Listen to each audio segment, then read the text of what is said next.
The fire that healed. A story of a dragon, a child, and the warmth of purpose.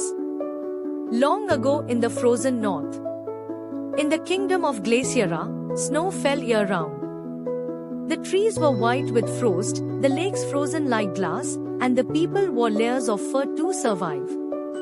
Their hearts were warm, but their land was cold. High in the frozen mountains lived a dragon named 꽉ᴜฏ. But 꽉ᴜฏ was not feared for his size or wings. He was feared for his flame. Legends said his fire could melt entire villages, turn armies to ash, and scorch the skies. So the people of 꽉ᴜฏ made a rule: never seek the dragon. Never wake the fire. But what the people didn't know was this: 꽉ᴜฏ hadn't used his flame in 300 years. He lived alone, hidden in a cave of ice, surrounded by silence.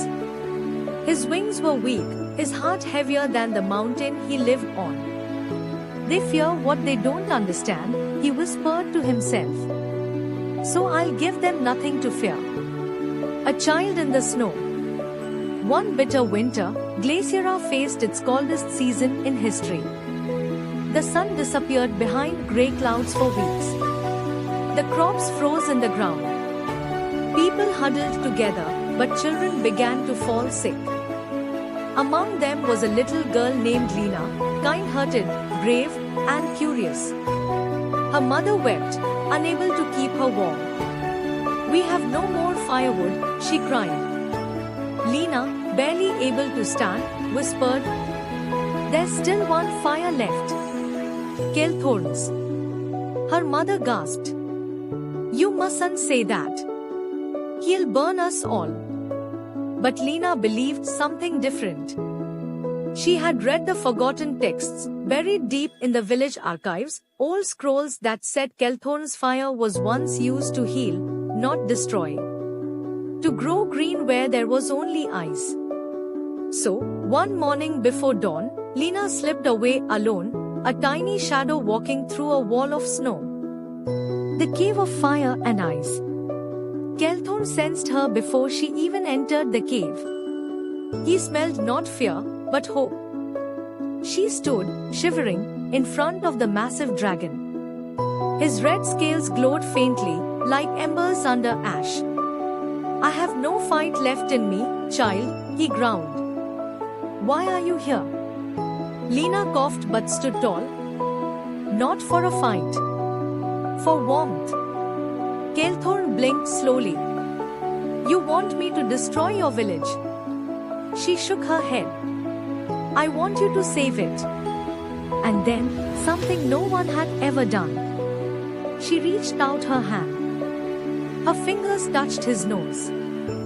Warmth passed through both of them. Not from flame. From trust. The fire returns. For the first time in centuries, 꽉ᴜဋ opened his wings. The snow around his cave began to melt just from his breath. He carried Lina on his back and descended into the village. People screamed, ran, hid. But 꽉ᴜဋ didn't burn.